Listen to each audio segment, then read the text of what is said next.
प्रधानमंत्री नरेंद्र मोदी इस वक्त मौजूद थे अररिया के अंदर और संबोधन करते हुए नजर आए। चलिए खबरों में आगे बढ़ते हैं और अब वक्त तो चला है इंडिया टॉप 100 खबरों का। सुप्रीम कोर्ट ने वीवीपैट मामले में सभी याचिकाएं की खारिज। बैलेट पेपर की मांग को लेकर याचिका खारिज। ईवीएम से ही होगा मतदान। पीएम मोदी ने कहा विपक्ष के लोग ईवीएम से परेशान, ऐसे लोगों को सुप्रीम कोर्ट ने करारा तमाचा मारा है। आज का दिन लोकतंत्र के लिए विजय का दिन है। वीवीपैट पर सुप्रीम कोर्ट के फैसले का बीजेपी ने किया स्वागत। अर्जुन राम मेघवाल ने कहा सुप्रीम कोर्ट ने बता दिया है ईवीएम पर विपक्ष गलत है। इंडिया गठबंधन पर बीजेपी का बड़ा हमला। अर्जुन राम मेघवाल ने कहा ईसी पूरी तरह से स्वतंत्र, देश में लोग आसानी से वोट कर रहे हैं, विपक्ष के आरोप गलत है। छत्तीसगढ़ के पूर्व मुख्यमंत्री भूपेश बघेल का वीवीपैट को लेकर बयान। कहा हम सुप्रीम कोर्ट के आदेश का पालन करेंगे, लेकिन वीवीपैट की गिनती होनी चाहिए। दिल्ली नगर निगम के अंदर भारी हंगामा। आप और बीजेपी पार्षदों में जबरदस्त बहस। आप पार्षदों ने बैनर लेकर की बीजेपी के खिलाफ नारेबाजी। शराब घोटाले में सिसोदिया को फिर झटका। सिसोदिया की न्यायिक हिरासत 8 मई तक बढ़ी। ईडी ने जवाब दाखिल करने के लिए भी मांगा समय। पश्चिम बंगाल के मालदा के अंदर पीएम मोदी ने किया रोड शो। बड़ी संख्या में उमड़ी भीड़। पीएम ने जनता का किया अभिवादन। पश्चिम बंगाल के मालदा के अंदर प्रधानमंत्री नरेंद्र मोदी की हुंकार। ममता बनर्जी सरकार पर जमकर बरसे प्रधानमंत्री नरेंद्र मोदी। कहा टीएमसी सरकार में बिचौलिए खाते में बड़ा हिस्सा। बंगाल में रोजगार को लेकर पीएम मोदी ने कहा बंगाल के युवाओं के पास रोजगार नहीं, टीएमसी ने विकास के दरवाजे बंद किए। पीएम मोदी ने सीएम ममता बनर्जी को भी घेरा। कहा ममता ने बंगाल के सम्मान को चोट पहुंचाई, टीएमसी ने बंगाल की जनता का पैसा लूटा। मालदा में पीएम मोदी ने कहा केंद्र की योजनाओं में रोड़ा अटका रही है टीएमसी सरकार, जनता का पैसा डकार जाते हैं टीएमसी के टोलेबाज। गुना में अमित शाह ने की जनसभा। बीजेपी उम्मीदवार ज्योतिरादित्य सिंधिया के लिए मांगे वोट। सीएम मोहन यादव भी रहे मौजूद। भोपाल में अमित शाह का राहुल गांधी पर हमला। कहा देश को खंड खंड करना चाहता है राहुल गांधी, हम यूसीसी लागू करके रहेंगे, देश में धन के आधार पर कभी नहीं मिलेगा आरक्षण। अमरावती में नवनीत राणा का राहुल गांधी पर तंज। राहुल की उम्र को लेकर कहा कांग्रेस के लोग कहते हैं कि हमारा राहुल बाबू अब समझदार हो गया है, लेकिन 52 साल के समझदार को अभी और 50 साल लगेंगे। केंद्रीय मंत्री अनुराग ठाकुर ने कांग्रेस पर बोला हमला। कहा कांग्रेस के घोषणा पत्र में है विदेशी हाथ, सरकार बनने पर लोगों को संतानों से विरासत टैक्स वसूलेगी कांग्रेस। सीएम योगी आदित्यनाथ का कांग्रेस पर बड़ा हमला। कहा मजहबी आधार पर देश के विभाजन की आधारशिला रखना चाहती है विपक्ष। बीजेपी से टिकट नहीं मिलने पर अश्विनी कुमार चौबे का बयान। कहा मुझे नहीं है कोई भी टीस, बीजेपी ने मुझे सब कुछ दिया है, मैं पार्टी का एक सिपाही हूं। कांग्रेस नेता जयराम रमेश का बीजेपी पर बड़ा हमला। कहा दक्षिण भारत में बीजेपी साफ, उत्तर और मध्य भारत में बीजेपी हाफ और 2024 के चुनाव में बीजेपी को जनादेश मिलने की कोई गुंजाइश नहीं। लोकसभा चुनाव के दूसरे चरण के लिए मतदान जारी। 13 राज्यों की 88 लोकसभा सीटों पर वोटिंग। 88 सीटों पर 1202 प्रत्याशी मैदान में। दूसरे चरण में केरल, कर्नाटक, राजस्थान, उत्तर प्रदेश, महाराष्ट्र, मध्य प्रदेश, बिहार में वोटिंग। असम, पश्चिम बंगाल, छत्तीसगढ़, जम्मू कश्मीर, त्रिपुरा, मणिपुर में भी डाले जाएंगे वोट। प्रधानमंत्री नरेंद्र मोदी ने ट्वीट कर की लोगों से दूसरे चरण में वोटिंग करने की अपील। कहा रिकॉर्ड संख्या में करें मतदान, आपका वोट है आपकी आवाज। गृह मंत्री अमित शाह ने लोगों से की वोट की अपील। कहा विकसित और आत्मनिर्भर भारत के निर्माण के लिए करें मतदान। मतदान को लेकर जेपी नड्डा ने की अपील। कहा ज्यादा से ज्यादा संख्या में सभी लोग करें मतदान, अपने लोकतांत्रिक अधिकार का करें इस्तेमाल। मतदान को लेकर राहुल गांधी ने किया ट्वीट। कहा चुनाव से देश की तकदीर का होगा फैसला, संविधान का सिपाही बनकर वोट करें, आपका वोट अगली सरकार तय करेगा। केंद्रीय मंत्री नितिन गडकरी ने की वोट डालने की अपील। कहा लोकतंत्र को मजबूत बनाने में दे अपना योगदान। बालूरघाट के अंदर वोटिंग के बीच पोलिंग बूथ के बाहर बीजेपी और टीएमसी कार्यकर्ताओं में झड़प। सुकांत मजूमदार और मौजूदगी में भिड़े एक दूसरे से कार्यकर्ता। यूपी के हापुड़ के अंदर फर्जी सीबीआई इंस्पेक्टर गिरफ्तार। मतदान केंद्र पर लाल बत्ती कार के साथ पहुंचा, बूथ पर करने लगा था चेकिंग।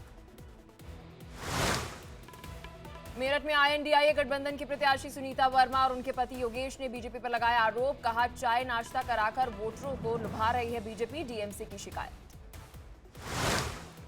मथुरा के मुकराई और कोहनिया गांव के अंदर जनता ने किया मतदान का बहिष्कार। स्थानीय समस्याओं को लेकर ग्रामीणों में है नाराजगी। बागपत के इब्राहिमपुर के अंदर गावड़ी के अंदर ग्रामीणों ने किया मतदान का बहिष्कार। पोलिंग बूथ पर पसरा सन्नाटा। गांव में विकास न होने का लेकर ग्रामीणों ने नाराजगी जताई। दूसरे फेज में यूपी की 8 लोकसभा सीटों पर मतदान जारी। 91 उम्मीदवारों का भविष्य आज ईवीएम में हो रहा है कैद। सीएम योगी ने मतदाताओं से की वोट डालने की अपील। कहा सुरक्षित और विकसित भारत के लिए मतदान जरूरी। मेरठ में बड़ी संख्या में लोगों की कतार। लोगों का मतदान को लेकर जोश है। मेरठ में बागपत से आरएलडी प्रत्याशी राजकुमार सांगवान ने किया मतदान। कहा तीसरी बार नरेंद्र मोदी को पीएम बनाना है। पहले मतदान बाद में जलपान। मेरठ से बीजेपी उम्मीदवार अरुण गोविल ने लोगों से की वोट की अपील। कहा मतदान करना हमारा देश के प्रति कर्तव्य। बीएसपी के कद्दावर नेता हाजी याकूब कुरैशी ने मेरठ से पोलिंग बूथ पर किया मतदान। कहा विकास नौकरी शिक्षा को ध्यान में रखकर दे वोट। मथुरा से बीजेपी उम्मीदवार हेमा मालिनी ने लोगों से की मतदान करने की अपील। कहा मुझे उम्मीद है पहले चरण से ज्यादा होगा मतदान। गाजियाबाद से बीजेपी उम्मीदवार अतुल गर्ग ने किया मतदान। लोकतंत्र के उत्सव में सभी से बढ़ चढ़कर वोट डालने की भी अपील की। बुलंदशहर में बीजेपी प्रत्याशी भोला सिंह ने किया मतदान। मतदान से पहले की पूजा अर्चना। अमरोहा लोकसभा सीट से बीजेपी प्रत्याशी कंवर सिंह ने किया मतदान। वोट डालकर किया जीत का दावा। कहा बीजेपी एक तरफा जीत रही है। गौतम बुद्ध नगर के अंदर डीएम मनीष वर्मा ने अपनी पत्नी के साथ किया मतदान। नोएडा के कैम्ब्रिज स्कूल में बने पोलिंग बूथ पर डाला वोट। अमरोहा के अंदर दूसरे चरण के मतदान को लेकर कांग्रेसी प्रत्याशी दानिश अली का बयान। कहा रुझान साफ है। जनता देश में सरकार बदलने के लिए कर रही है मतदान। नोएडा सेक्टर 12 में ईवीएम मशीनें खराब। कंपोजिट विद्यालय के पोलिंग बूथ की 2 मशीनें खराब। दूसरे चरण के मतदान के लिए यूपी पुलिस सतर्क। गौतम बुद्ध नगर के अंदर 15,000 से ज्यादा सुरक्षा कर्मियों की तैनाती। सीसीटीवी कैमरे में भी हो रही है निगरानी। नोएडा में एम्बुलेंस से मतदान केंद्र पहुंचकर महिला ने किया मतदान। ओपन हार्ट सर्जरी के बाद डाला वोट। अलीगढ़ में 110 साल की बुजुर्ग महिला ने किया मतदान। लोगों को अपने मताधिकार का इस्तेमाल करने के लिए किया जागरूक। बुलंदशहर में विदाई से पहले दुल्हन ने किया मतदान। कहा मतदान मेरा कर्तव्य है। पप्पू यादव ने पूर्णिया के पोलिंग बूथ पर की वोटिंग। कहा जनता का आशीर्वाद मेरे साथ। जनता का आशीर्वाद मेरे साथ लड़ा चुनाव। बिहार के भागलपुर के अंदर अभिनेत्री नेहा शर्मा ने माता पिता के साथ किया मतदान। उम्मीदवार पिता के लिए एक्ट्रेस ने किया था रोड शो। राजस्थान में दूसरे चरण के लिए 13 सीटों पर मतदान जारी। जोधपुर, बाड़मेर, जालौर, उदयपुर, बांसवाड़ा, चित्तौड़गढ़ समेत 13 सीटों पर वोटिंग। सुरक्षा व्यवस्था पूरी तरह से चाक चौबंद। राजस्थान के झालावाड़ के अंदर पूर्व सीएम वसुंधरा राजे ने किया मतदान। वसुंधरा राजे के बेटे दुष्यंत सिंह झालावाड़ 12 से लड़ रहे हैं चुनाव। मतदान के बाद से वसुंधरा राजे का बयान। कहा पूरे देश में है बीजेपी की लहर। राजस्थान की जनता बीजेपी के साथ। जोधपुर में केंद्रीय मंत्री गजेंद्र सिंह शेखावत ने डाला वोट। बीजेपी की जीत का किया दावा। राजस्थान के पूर्व सीएम अशोक गहलोत ने किया मतदान। जालौर से वैभव गहलोत लड़ रहे हैं चुनाव। राजस्थान के चित्तौड़गढ़ के अंदर बीजेपी प्रदेश अध्यक्ष सीपी जोशी ने डाला वोट। कतार में खड़े होकर आम मतदाताओं के साथ की वोटिंग।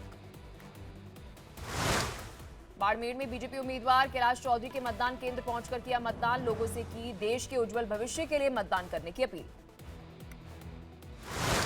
कोटा में लोकसभा अध्यक्ष ओम बिरला ने किया मतदान। बीजेपी की बड़ी जीत का किया दावा। लोगों से भी वोट करने की अपील की। दूसरे फेज में केरल की 20 लोकसभा सीटों पर मतदान जारी। करीब 3 करोड़ मतदाता करेंगे 194 प्रत्याशियों के भाग्य का फैसला। केरल के सीएम पिनराई विजयन ने आम नागरिकों के साथ लाइन में खड़े होकर किया मतदान। कन्नूर से पोलिंग बूथ पर डाला वोट। केंद्रीय मंत्री वी मुरलीधरन ने तिरुवनंतपुरम से किया मतदान। परिजनों के साथ एंटीगल पोलिंग बूथ पर पहुंचकर लोकतंत्र के उत्सव में लिया हिस्सा। तिरुवनंतपुरम से कांग्रेस उम्मीदवार शशि थरूर ने की वोटिंग, मतदाताओं से भी देश के विकास के लिए वोट करने की अपील की। केरल के कोझिकोड में बीजेपी के प्रदेश अध्यक्ष के सुरेंद्रन ने किया मतदान, वायनाड से राहुल गांधी के खिलाफ लड़ रहे हैं चुनाव। कांग्रेस नेता वीडी सतीसन ने केरल के एर्नाकुलम से डाला वोट, परिजनों के साथ पोलिंग बूथ पर पहुंचकर किया मतदान। मतदान के बाद से वीडी सीतारमण ने बयान, कहा पूरे देश में बीजेपी सरकार के खिलाफ चल रहा है ट्रेंड, केरल में हम जीतेंगे पूरी 20 की 20 सीटें। बेंगलुरु में सांसद सुधा मूर्ति ने किया वोट, समर्थकों से की बड़ी संख्या में वोटिंग की अपील। पश्चिम बंगाल में 3 लोकसभा सीटों पर वोटिंग जारी, मैदान में उतरे 47 उम्मीदवार, 4 जून को आएंगे नतीजे। पश्चिम बंगाल के बालूरघाट के अंदर मतदान जारी, भारत और बांग्लादेश की अंतर्राष्ट्रीय सीमा पर स्थित है बालूरघाट, बॉर्डर पार करके वोटिंग करने पहुंच रहे हैं लोग। कर्नाटक के हासन के अंदर पूर्व प्रधानमंत्री और जेडीएस प्रमुख एचडी देवेगौड़ा ने मतदान किया, परिजनों के साथ डाला वोट। कर्नाटक के चामराजनगर के अंदर सीएम सिद्धरामैया ने डाला वोट, परिजनों के साथ की वोटिंग। सुपरस्टार यश ने बेंगलुरु में किया मतदान, हो सक रहे लली पोलिंग बूथ पर की वोटिंग, लोगों से वोट करने की अपील भी की।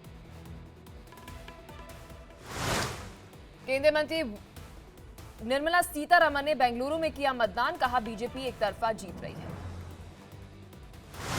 इंफोसिस के संस्थापक नारायण मूर्ति ने किया मतदान, बेंगलुरु के बीएस मतदान केंद्र पर डाला वोट, लोगों से की मतदान करने की अपील।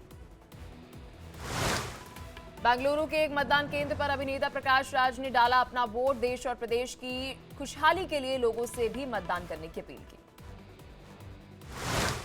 टीम इंडिया के कोच राहुल द्रविड़ ने बेंगलुरु में डाला अपना वोट, कहा हर किसी को बाहर आकर करना चाहिए मतदान। बीजेपी उम्मीदवार तेजस्वी सूर्य ने बेंगलुरु दक्षिण के मतदान केंद्र पर डाला वोट, लोगों को मतदान करने के लिए किया जागरूक। जम्मू कश्मीर के सुचेतगढ़ के अंदर वोट डालने के लिए लगे मतदाताओं की लंबी कतार, घरों से निकलकर बढ़ चढ़कर कर रहे हैं लोग वोट। महाराष्ट्र के नांदेड़ में बीजेपी नेता अशोक चौहान ने किया मतदान, लोगों से भी घरों से बाहर निकलकर वोट डालने की अपील की। एमपी के होशंगाबाद लोकसभा सीट पर बारात जाने से पहले दूल्हे ने किया मतदान, कहा मतदान करना उनका पहला अधिकार। एमपी के मंत्री प्रहलाद सिंह पटेल ने नरसिंहपुर से मतदान केंद्र पर डाला वोट, लोकतंत्र के पर्व पर सभी से की मतदान की अपील।